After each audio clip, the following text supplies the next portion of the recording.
In this episode, we talk about new legislation for how you buy and sell a home that some are calling the biggest shakeup to the real estate industry in over 100 years. Let's get started.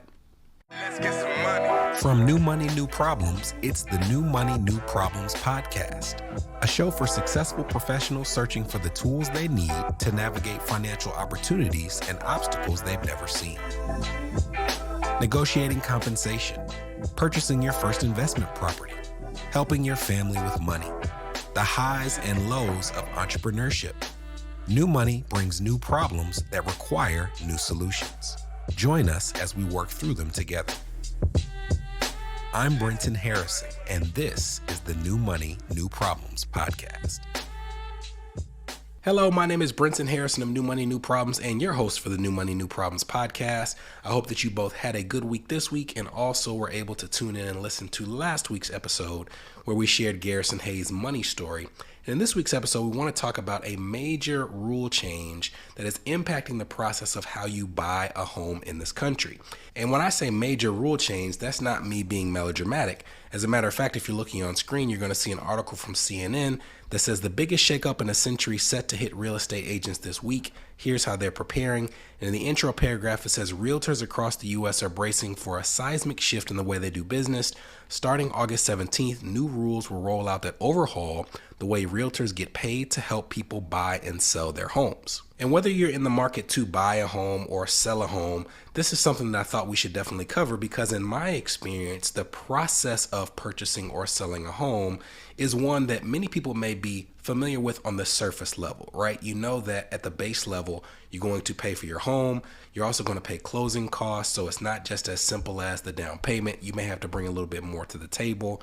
You understand some parts of that process, but one area that I think is very either misunderstood or just there's no understanding at all is exactly how a realtor gets paid in that transaction. And rather than me as a non-financial advisor trying to break down this rule, I thought that I would bring a few friends onto the podcast who are actually in this field, or I should say two friends and one mommy. I've shared in the past when I did my parents' money story that my mother's a realtor. So I have two friends and my mom who are going to walk you through the process of buying or selling a home as it was, what this new legislation is, and how it could potentially impact different versions of people in the industry. Let's get started. Donna Harrison, known to me as Mommy, welcome back to the New Money, New Problems podcast. Thanks. Hey, Brenton. Well, we are in this episode talking about the new change to some of the transparency and the back and forth that's involved in the home buying and home selling process. But I feel like many of the people who listen to the show or just general society, they may be unaware of all of the back and forth that can go into a realtor getting paid when someone purchases a home or sells a home. So could you fill us in? Let's start with us buying a home. Somebody or a family is buying a home. They have a realtor. They know that that realtor gets paid somehow, but how do they get paid? The way that they get paid is that they engage a realtor, and that realtor usually looks through various sources, but the majority of the homes that they found are on the multiple listing service, which is a service in all areas actually that allows realtors to go on and see what homes are on the market, and also up until now allowed them to see what they were being compensated if they actually brought a contract and successfully closed that contract. The monies that were being paid, whatever that percentage is on that purchase, was being paid by the sellers. The sellers would enter into an agreement with their representative when they listed the house to say how much commission they were going to be paying for selling the home. And they would agree with their realtor at that time what percentage of that commission would be paid to a buyer's representative, so that the buyers actually were not coming out of their pocket at all, usually for a property that was listed in a multiple listing service, because the seller was paying for the commission. Okay, so at a 10,000 foot view, walk us through what is changing this week. I would say transparency and clarity more than anything at the beginning of a transaction. If you are the listing agent, you are again continuing to negotiate the commission that you will receive. And at that time, you will make it clear what portion of that commission will go to a buyer's representative if your seller agrees to pay a buyer's representative. Typically, that was just a a given that a portion of that commission would go to a buyer's representative. Now you have to, agree on those terms with your seller.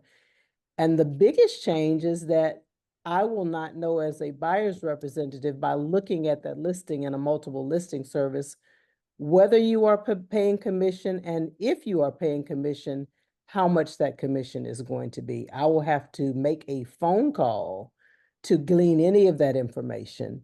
And the listing agent will be able to tell me, yes, we are paying, no, we are not paying, offering, or I say, yes, I am paying, or no, I am not paying. And if I am, how much I'm offering. So let's say that you have a family that you're representing. Mhm. They want to buy a home. They find a home, or you present a home to them. You find out that the seller is not planning to pay any commission to the buyer. Mhm. What happens then? So the first thing that needs to happen or should happen is that you should have a conversation with your buyer prior to even showing them homes. And you should know what you plan on charging for representing them. They should know at that point that there is a great possibility that some or all of that commission may possibly come from them, which is a discussion you've never had to have in the past, which actually changes the whole game as far as monies for them.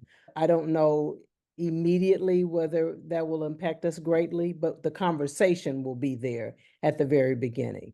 And then they kind of make the decision, after we see a home and we know what commission is being offered, how we're trying to negotiate so that I get paid as a buyer's representative and they get what they want. But there may be times when they're going to have to come out of pocket for some of those monies. In a way that they haven't had to before. Absolutely. They haven't even had to consider it on properties that are in the multiple listing service. This reminds me, April, when she and her husband moved to New York, and they were saying that they had to pay a fee to find an apartment that was exorbitant. And to me, I was like, my goodness, that's like paying a listing commission as a seller, and you're just looking for an apartment. And it sounds like there's a possibility that that type of transaction could occur even in small town America. Yeah, and right now that is something that, like you said, we've never had to do before. So it does seem like it is just ridiculous. And how do they do that? But as you say, in the area where she lives, it was no big deal because that was the norm. They have to pay, a significant a percentage in order for them to even locate rental property for them. But now our buyers, wherever they are going to have to enter into those conversations. Yes. Well, that was an excellent 10,000-foot view. You will be happy to know that after we talk to you, we're talking to your friend Tifinie Capehart. I'm sure she'll offer some very good advice and insight. Great Well, work. Mommy, thank you for being a guest times two on the New Money, New Problems podcast. My pleasure. This next person on the podcast is a person who is not only a friend, but someone whose professional expertise I trust explicitly, to the point that you just heard from my mother on the podcast, who's a realtor herself, but you want a separate set of eyes when you're selling your own property. So when it came time for she and my dad to sell their property, Tifinie was the person that they engaged to list their home. So we'll get into her expertise and background a little bit more, but Tifinie Capehart, welcome to the New Money, New Problems podcast. If you could, tell us a little bit about yourself and your company. All right. Well, thank you, Brenton. Not only did we list, we sold the home. We sold it. We listed and sold it. Yeah. So my name is Tifinie Capehart, and I am a realtor with Parks. and I have been in the industry for 10 years. And prior to working in real estate sales, I was an urban planner for the city. So my background and my perspective is always from a urban planning, design, housing, policy, neighborhood advocate, perspective. And I've brought all those years of experience into my now 10-year career in real estate. You and I were talking off stage about this change and, commission structure, fee structure, and you were saying that there were actually some misconceptions about what commissions or fees have been like in the past. So can you share with the audience what you think some of those misconceptions are? Yeah, so talking about, fee commissions and fee structures for realtors, there's been this understanding that there's set rates and there's not. Commissions are negotiable. So, you can negotiate your commission with your realtor. So when would a scenario prior to the changes that go into effect is, give me a scenario where you might adjust up or down the fees that you're receiving in your line of work? Yeah. So for instance, like if I'm working with a client that's selling their home and they're immediately buying another home. So, they're selling their first home and then they found a house they're moving into that's bigger, another part of town, different school district. I'll sell their home and then I will be helping them buy. So I might say to that client, hey, because I am also getting a commission on the purchase, I will reduce my listing commission on the sale of your home just to kind of give you a break, since I know I'm getting paid because you're doing 2 transactions, right? Also for loyal clients, if you've purchased and sold with me multiple times, I might say, hey, as a thank you, I'll cut you a small discount in the commission rate. And when you get into a deal or transaction, you might be in negotiations where now the 2 realtors, to help their clients get across the finish line, might have to say like, hey, in order to make this deal work, we have to cut our commissions a little bit. And that's not something that we like to do, but that's something that happens in deals too. So there's a lot of different scenarios where commission and fees are adjusted for the client. So if this is something that has always been possible, when this rule comes out, this legislation change, what do you think is the true impact if there's always been the ability to negotiate? What's really changing? So what's really changing is currently in the multiple listing service, or the MLS, that is where all realtors put their properties. So then all other realtors can see what is for sale, what is pending, what has sold, in one generalized system. And in that system, you put in the commission rates that you're willing to share that compensation with other agents. So when I sit down with a seller, I say, okay, John Smith, I'm going to sell your property on 123 Main Street. And, let's not to talk in exact numbers, but say, I'm going to charge you 6 apples. And from my 6 apples that you're going to give to me, I am going to give a buyer's agent 3 of those apples for bringing a ready, willing, and able buyer that can close the sale, can buy your property. And so those 3 apples were advertised through the MLS system. So when a buyer came to look at 123 Main Street, that agent already knew, like, okay, if my buyer transacts this house, I'm going to get 3 apples. It was in the system. But the crux of the lawsuit was that buyers felt like, well, my realtor is only showing me 123 Main Street because they're getting 3 apples. They're not showing me 8, 9, 10 Main Street because that realtor is only giving 2 apples. So that was the crux of the lawsuit, right? That is no longer going to be shown in the multiple listing service. So when buyer comes to look at 123 Main Street, that agent's going to have to call me and say, hey, I'm going to show 123 Main Street on Saturday.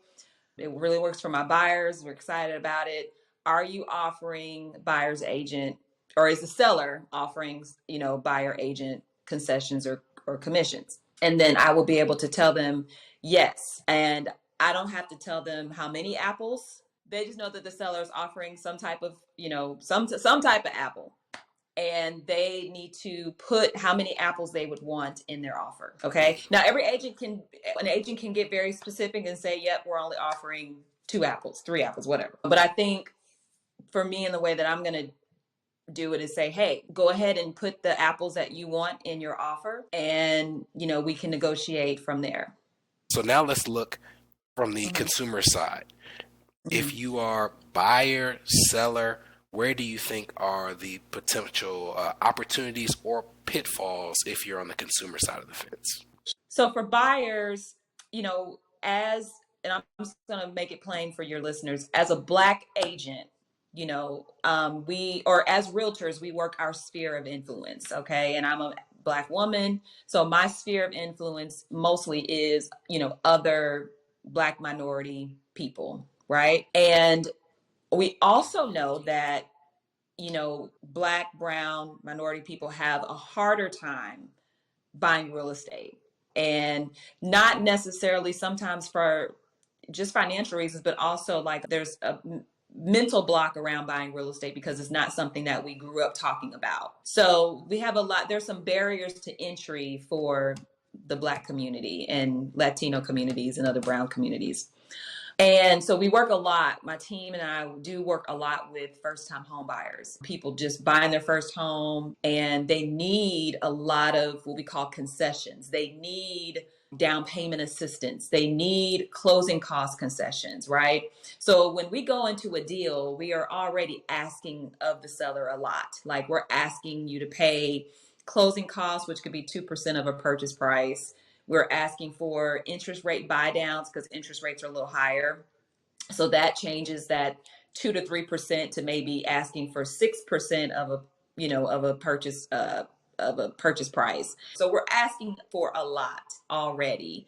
And the idea that a buyer has to also ask, hey, can you pay my buyer's agent the additional, one apple that they need in order to make them whole? That's a lot. So I think it's going to impact buyers that need that assistance. The interesting part in this is that for sellers, it's better for sellers because now sellers can more so have a stronger negotiation point when it comes to fees and commissions. But like I said, depending on the market, I'm in a few transactions where I'm like, my job is to work for my seller, right? And I don't want to lose a buyer over an apple or two. So I want to make sure that the buyer's agent is taken care of. And so I need to then, chop some of my apples in half and make it up on another deal, So now that's because we are more so in a soft, like a buyer's market. Now, if we move more so into a seller's market, right? And there are 3 or 4 buyers, offering on one property.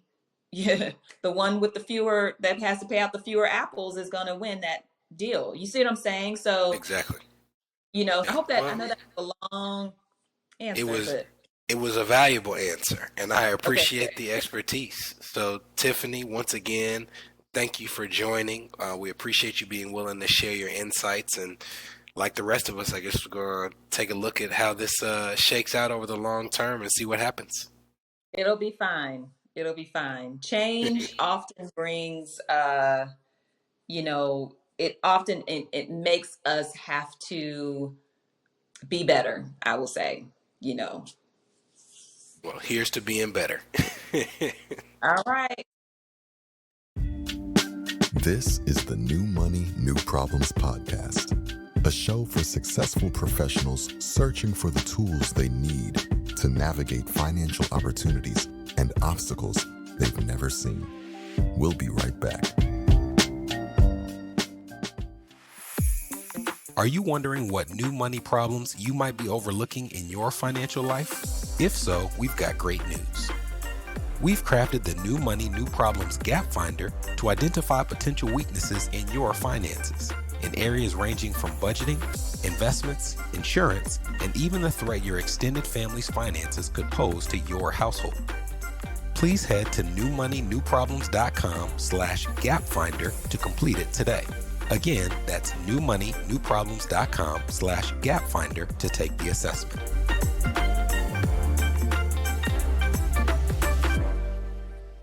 You're listening to the New Money, New Problems podcast. Subscribe now at newmoneynewproblems.com. Welcome back. All right, this next person that I wanted to bring on is John Swift, and I will let John introduce himself, but he's a person who gives the perspective from the side of a big builder, not someone who is building one house, but someone who may be building an entire subdivision and choosing to partner or not partner with a realtor to get those houses sold at a larger scale. So John, welcome to the podcast. If you could tell us a little bit about your company, and we'll hop into your perspective on this rule change.